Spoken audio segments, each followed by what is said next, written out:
Maka kita akan berinteraksi dengan program ini. Bagian akhir belum terpenuhi, maka dia akan kembali lagi ke awal. Demikian seterusnya sampai. Assalamualaikum semua, selamat datang di seri Belajar Python. Ini adalah episode ke-7. Di episode ini kita akan belajar operator penugasan dan perulangan di Python. Sengaja saya gabungkan operator penugasan dan perulangan ini karena nanti di perulangan banyak sekali beberapa penggunaan di operator penugasan. Sekarang kita masuk di operator penugasan. Di sini ada beberapa contoh dan jenis operatornya dan beserta keterangannya. Saya tidak membacakan yang ada di sini, jadi langsung saja kita coba di Google Colabs supaya lebih mudah untuk memahami. Misalkan saya memiliki variabel X, saya isi dengan nilai 7. Kemudian dengan operator penugasan X, ya kita gabungkan dengan operator aritmetika plus sama dengan 3. Nah, hasilnya adalah 10. Bisa saya jelaskan di sini bahwa operator penugasan ini sama seperti X sama dengan X plus 3. Artinya X yang tadi nilainya 7 ditambah 3 dan disimpan lagi ke dalam X. Sehingga 7 ditambah 3 yang tadinya hasil 7 nilainya, hasilnya sekarang menjadi 10. Untuk cara yang lebih panjang, X sama dengan 7, kemudian kita tuliskan X sama dengan X plus 3. Kemudian kita cetak print X. Maka hasilnya akan sama dengan yang di atas. Bedanya kita menggunakan cara yang lebih panjang seperti ini. Oke, sama ya hasilnya. Untuk operator penugasan yang lainnya, misalkan saya punya Y sama dengan 9, kemudian Y minus sama dengan 5. Nah, ini kita baca Y nantinya yang nilainya 9 akan dikurangi 5 dan hasilnya 4. Nah, 4 disimpan lagi ke dalam variabel Y. Sehingga nilai Y bukan lagi 9, tetapi 4. Operator penugasan ini bisa juga kita gabungkan dengan operator aritmetika yang lain seperti perkalian, pembagian, dan sebagainya. Termasuk juga modulus dan perpangkatan. Kita coba salah satu ya. Saya memiliki nilai Z yang tadinya nilainya adalah 2 umpamanya, supaya lebih gampang. Z kemudian pangkat 5. Nilai Z nanti menjadi 2 pangkat 5. Print Z. Benar ya? 2 pangkat 5 adalah 32. Sekarang kita masuk di perulangan atau iterasi. Perulangan merupakan suatu proses di mana kita dapat mengulang satu atau beberapa perintah atau eksekusi blok kode selama kondisi yang dijadikan acuan terpenuhi.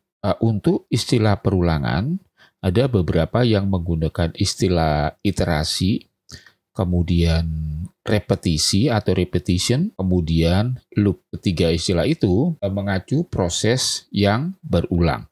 Artinya dari bagian akhir kemudian kembali ke bagian awal. Dan kondisi yang dijadikan acuan setelah dia terpenuhi, maka proses perulangan itu akan berhenti. Di Python ada 2 jenis perulangan, yaitu perulangan menggunakan for dan perulangan menggunakan while. Kita mulai dengan perulangan menggunakan for. Untuk flowchart-nya, mula-mula ada inisialisasi untuk batas awal dan batas akhir dari sebuah perulangan, termasuk juga step-nya bisa dimasukkan nanti di inisialisasi ini. Kemudian dilakukan sebuah proses. Di sini ada percabangan. Item terakhir dari sebuah nilai sudah terpenuhi. Jika belum, maka blok kode yang ada di bawahnya, di sini ada statement ini yang akan dikerjakan. Setelah selesai mengerjakan, kembali lagi ke awal. Kemudian diuji lagi nilainya, apakah item terakhir sudah terpenuhi. Jika belum, maka atau false ya, kembali lagi ke statement atau blok kode yang akan dikerjakan.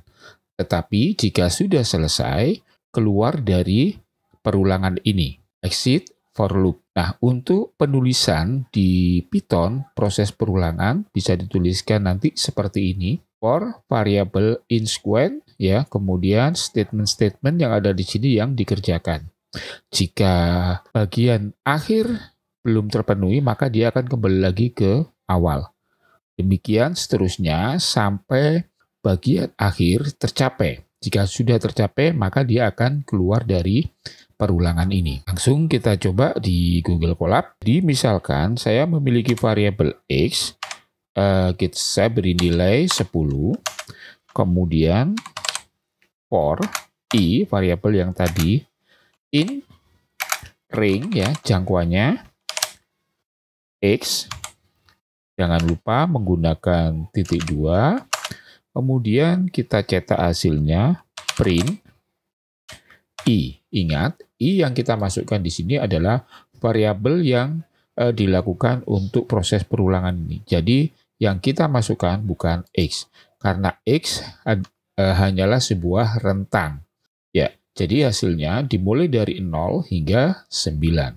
Kemudian bentuk lainnya, kalau umpamanya saya mulai kepinginnya itu dimulai dari 2 sampai dengan 10. Jadi saya tuliskan 2, X. Kita lihat hasilnya. Jadi dimulai dari 2 sampai dengan 9. Kemudian bagaimana kalau umpamanya kita perhatikan di sini nilainya jadi 2, 3, 4 ya. Kita bisa menggunakan step atau selisihnya menjadi dari 2 langsung ke 4. Kemudian dari 4 langsung ke 6. Jadi tinggal kita tambahkan di bagian akhir, ini adalah untuk stepnya. Kemudian dijalankan, ya betul ya. Jadi dimulai dari 2, kemudian naik 2, 4, 6, 8. Untuk proses perulangan ini tidak hanya dalam bentuk angka, tetapi bisa juga huruf ya, atau data string. Kita coba dulu, saya hapus, saya tambahkan shell code baru. Saya memiliki tipe data string hari merdeka, saya simpan ke dalam variabel text. Kemudian dengan perulangan for I in ya, karena dia berupa teks, saya masukkan aja teks seperti ini. Nah, kemudian print ya I. Kemudian kita jalankan masing-masing huruf ya dikeluarkan satu persatu. H, A dan seterusnya. Sekaligus saya kenalkan juga untuk tipe data list. Saya hapus dulu. Sebenarnya tipe data list, kalau di beberapa bahasa pemrograman yang lainnya hampir mirip ya dengan array, tapi istilah ini hanya ada di Python. Saya punya daftar atau daftar buah, ya buah gitu aja. Kemudian untuk list saya pergunakan tanda kotak seperti ini. Kemudian saya isi untuk datanya, umpamanya ada buah, apel,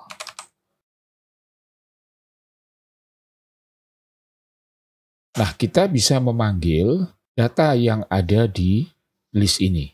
For, saya menggunakan i saja ya, sebetulnya kalau tidak menggunakan i pun juga tidak apa-apa.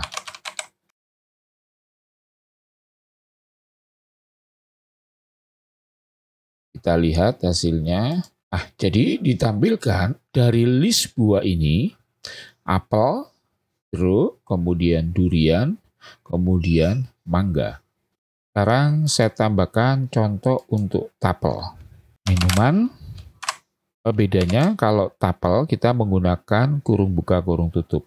Jadi bukan kurung persegi seperti yang ada di list. Air, mineral, soda, teh. For I in minuman, print, dari tadi kita pergunakan i, kita gunakan yang lain aja. For T umpamanya. Jadi ditampilkan satu persatu air mineral, soda, kopi, dan teh. Sekarang kita masuk di perulangan while atau while loop. Perulangan while di loop digunakan untuk mengulang suatu blok kode selama kondisi tertentu bernilai true. Blok kode ini akan terus diulang sampai kondisi yang diberikan bernilai false. Bisa kita lihat di flowchart ini. Jadi, jika kondisi tetap true, maka dia mengerjakan statement yang ada di bawahnya. Demikian terus berulang sampai kondisinya adalah false. Di sini kita harus hati-hati dalam menentukan kondisi agar tidak terjadi pengulangan yang tak terbatas. Jadi ketika ada kekeliruan ketika menempatkan sebuah kondisi ini, maka akan terjadi pengulangan yang tidak terbatas atau infinite loop, yaitu suatu kondisi di mana perulangan terus berjalan tanpa henti. Sintaksnya seperti ini, jadi while kemudian diikuti dengan kondisi yang diuji. Selama kondisi yang diuji ini bernilai true, maka statement-statement yang ada di bawahnya atau blok-blok kode yang ada di bawahnya ini yang dikerjakan. Nah, ketika di dalam statement-statement ini tidak ada kondisi false, maka dia terus mengulang. Jadi perulangan ini tanpa henti bisa berhenti jika bernilai false atau kondisinya bernilai false. Sekarang kita masuk di Google Colab dan oke, saya tentukan dulu variabelnya. I umpamanya sama dengan 1. Nanti perhitungannya dimulai dari I yang ada di sini. Kemudian while kondisi. Ya, I kurang dari sama dengan 10.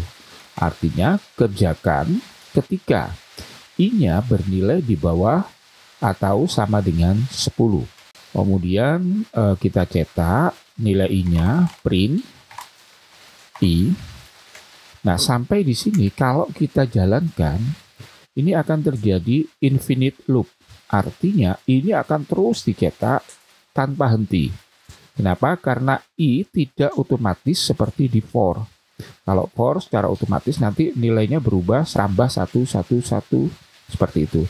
Sedangkan di while nilai I ini harus kita tentukan sendiri atau kita hitung sendiri.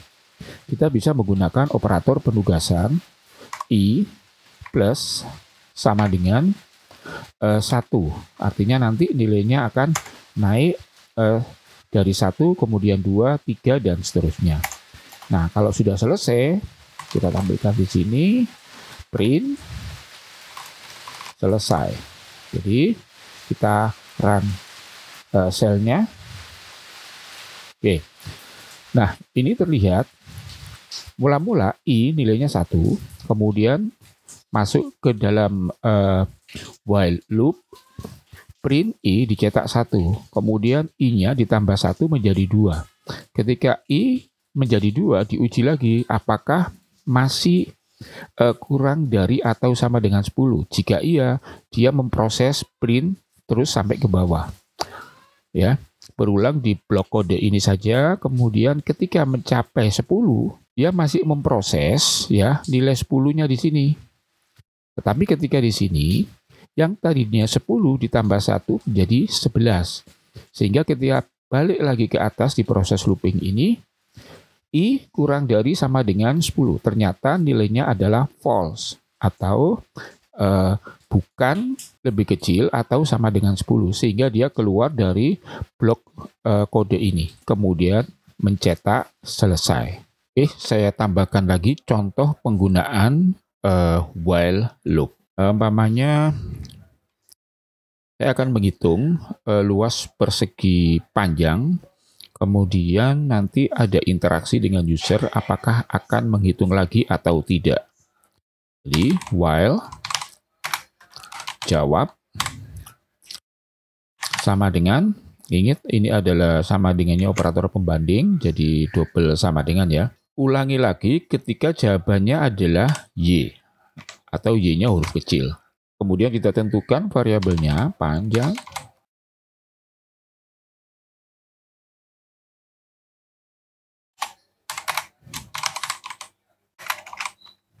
Oke. Kemudian luas sama dengan panjang kali lebar. Setelah itu kita tampilkan hasilnya, print. Ya, seperti ini. Setelah kita tampilkan hasil perhitungannya untuk luasnya, kemudian kita buat pertanyaan jadi jawab. Sama seperti yang ada variabel di sini ya, variabel kondisinya ya. Jadi artinya nanti kalau dia menjawab selain J, maka berhenti untuk menghitung lagi. Jadi kita tulis jawab, input,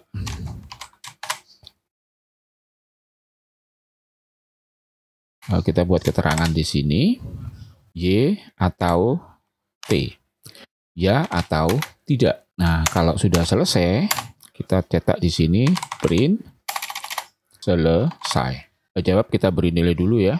Jawabnya supaya sama dengan Y, jadi dia bisa memproses ini terlebih dahulu. Nah, masukkan panjang, umpamanya 30, kemudian lebarnya 10. Ya, luas persegi panjang adalah 300. Menghitung lagi, kita jawab dengan ya atau tidak. Sekarang kita jawab ya. Nah, maka kita akan berinteraksi dengan program ini, memasukkan panjang lagi. Umpamanya panjangnya bisa masukkan sembarang. Oke. Jadi kalau tidak, ya ketika kita masukkan T, selesai. Ya, seperti ini. Semoga mudah difahami. Berikutnya kita akan belajar tipe data list dan tuple.